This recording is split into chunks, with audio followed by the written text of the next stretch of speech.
Motion de défiance et de destitution du président du parti UPRONA, présentée par les membres du comité central, conformément au statut du parti. Nous, membres du comité central, considérant que le parti UPRONA est régi par ses statuts, lesquels constituent la norme fondamentale organisant son fonctionnement, la répartition des compétences entre ces organes,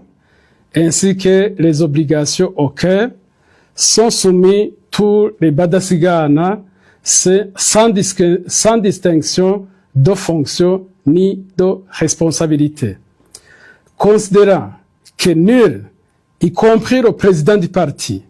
n'est au-dessus des statuts et que l'exercice de toute responsabilité dirigeante implique le respect scrupuleux des dispositions statutaires ainsi que des décisions prises par les organes compétents. Considérant que l'article 11 des statuts impose à chaque membre et à fortiori au président du parti de respecter tous les organes dirigeants du parti ainsi que les règles établies par ceux-ci. Considérant que l'article 31 des statuts confie au comité central la direction du parti entre deux congrès et lui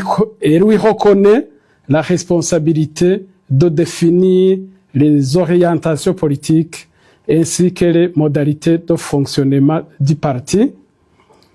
Considérant enfin que l'article 13 des statuts prévoit l'exclusion de tout membre qui viole gravement les règles du parti,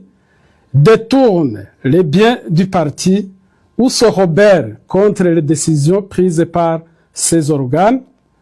constatant que depuis 2 années, malgré les multiples conseils et mises en garde qui lui ont été adressés, le président du parti s'est progressivement affranchi des statuts ainsi que des décisions des organes compétents, instaurant un mode de gouvernance personnelle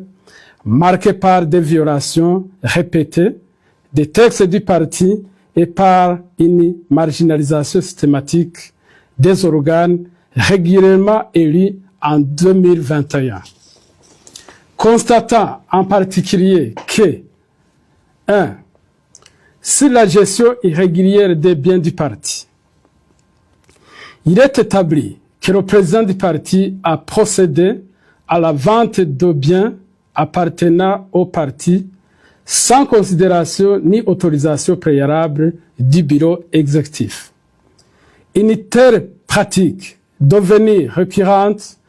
traduit une gestion unilatérale du patrimoine collectif du parti et méconnaît les principes de transparence. Il y a dès lors lieu de constater que ces agissements sont susceptibles de relever des comportements prohibés par l'article 13 des statuts, lequel sanctionne notamment le détournement et l'utilisation irrégulière des biens du parti. 2. Si le refus de renouveler les organes statutaires, alors que le mandat des organes communaux et provinciaux était arrivé à expiration depuis mai 2021, le président du parti s'est abstenu d'organiser leur renouvellement conformément au statut. Cette abstention délibérée a eu pour conséquence de maintenir artificiellement en fonction